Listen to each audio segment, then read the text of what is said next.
Bismillahirrahmanirrahim. Assalamualaikum warahmatullahi wabarakatuh.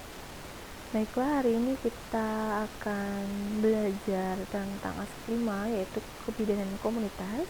Pertemuan pertama kuliah online kita. Yang pertama kita tetap bahas tentang konsep kebidanan di komunitas. Apa itu bidan? Seperti yang udah kalian tahu semuanya, bidan itu adalah menurut WHO, seseorang yang telah mengikuti pendidikan kebidanan yang diakui oleh pemerintah setempat, telah menyelesaikan pendidikan tersebut dan lulus serta terdaftar atau mendapat izin melakukan praktek kebidanan di Indonesia. Namun saat ini, untuk mahasiswa yang lulus tidak langsung mendapatkan surat izin praktek atau surat tanda registrasi STR, tapi mereka harus mengikuti uji kompetensi nasional dulu. Setelah lulus baru mereka mendapatkan surat tanda registrasi ya, untuk bisa bekerja di pelayanan. Kemudian kebidanan mencakup pengetahuan yang dimiliki oleh bidan dan kegiatan pelayanan yang dilakukannya untuk menyelamatkan ibu dan bayi yang dilahirkan. Komunitas itu apa? Komunitas itu adalah kelompok orang ya.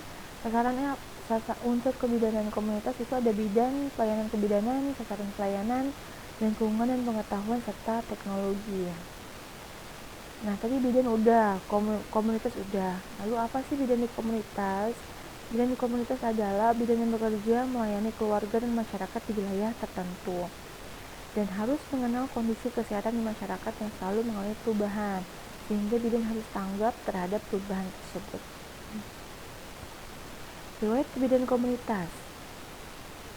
Nah, norma budaya di Indonesia yang menerima wanita sebagai bidan. Kenapa?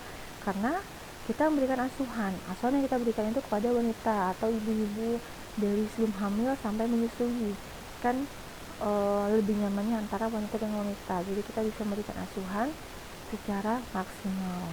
Ya. Kemudian pernah ada pendidikan khusus untuk menghasilkan tenaga bidan yang bekerja di komunitas, yaitu jenjang di diploma 4. Sekarang udah nggak ada lagi setahu saya, karena D4 sekarang udah beralih ke profesi ya. Nah ini jenjang pendidikan kita, itu kita ada di D3 di sini. Kalau mau lanjut bisa ke D4 atau S1, tapi nanti dua-duanya tetap akan mengikuti kuliah profesi ya, sama kayak perawat, kayak dokter, itu ada kuliah profesi setelah kuliah inti ya. Udah banyak sekarang yang D4 profesi, cuma karena baru jadi mereka masih banyak yang menerimanya dari SMA, itu peraturan.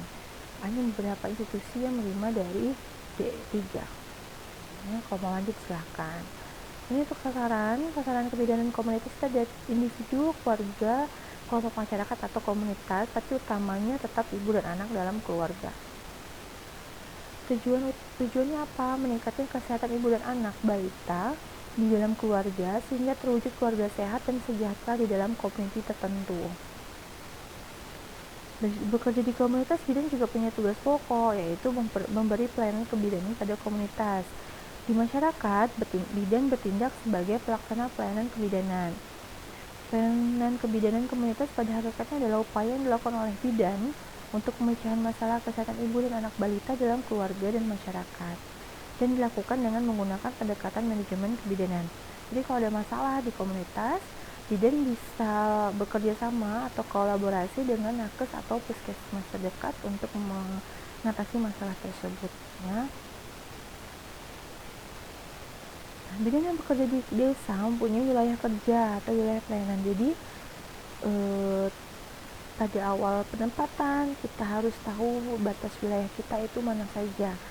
Nah, sasaran utamanya adalah masyarakat yang berada di dekat tempat aktivitas bidan. Jadi lingkup kita hanya sebatas wilayah itu, tapi biasanya besar sih untuk wilayah di desa itu ya.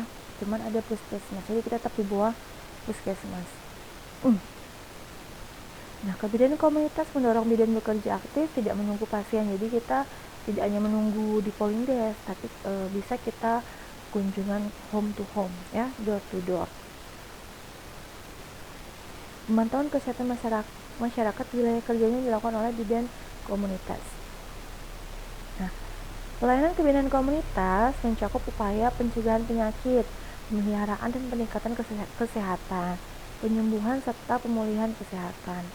Kegiatannya apa aja sih di komunitas? Itu banyak.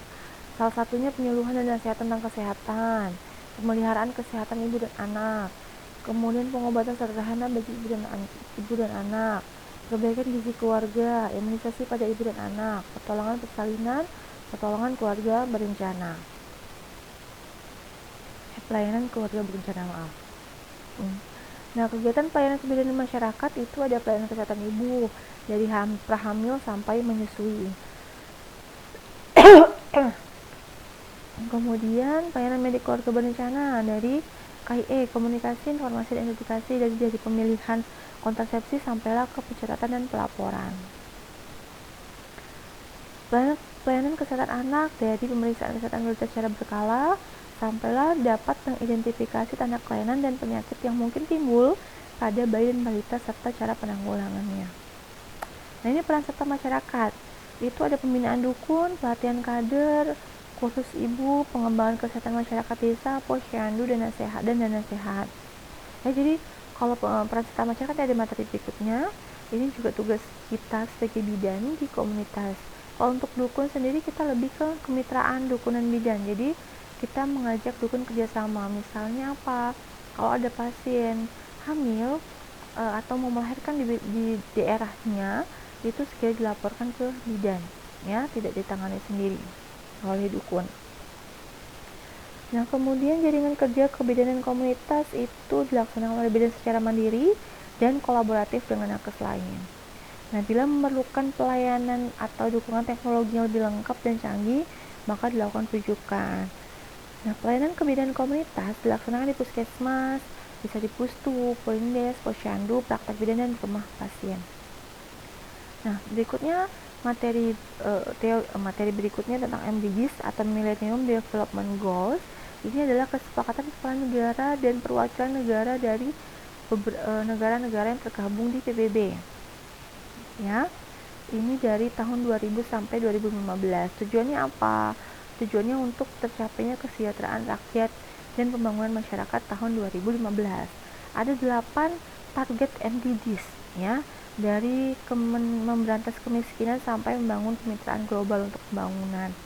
Nah, poin kita dulu ada di poin 345. Ya.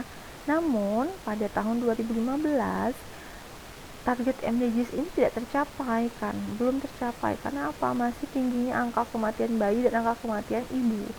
Maka dilanjutkan dengan rencana tindakan lanjutan atau yang namanya Sustainable Development Goals atau SDGs. Ini ada 17 tujuan atau 17 target. Nah, target kita untuk kesehatan itu ada di poin 3, yaitu good health and well-being. Ya. Ini tujuannya apa? Tujuannya untuk mengakhiri kemiskinan, meningkatkan kesehatan masyarakat, mempromosikan pendidikan, dan memerangi perubahan iklim. Untuk di Indonesia sendiri, fokusnya pada mencerdaskan bangsa, kesehatan masyarakat, kesejahteraan gender, pendidikan berkualitas, dan mengentas kemiskinan. Ya.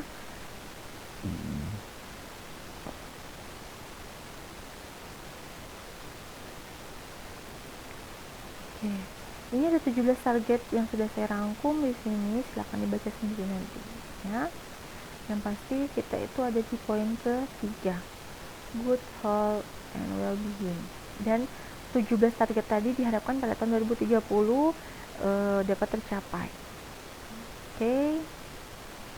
Sekian materi dari saya, terima kasih. Jika ada pertanyaan silahkan di kolom komentar, ya.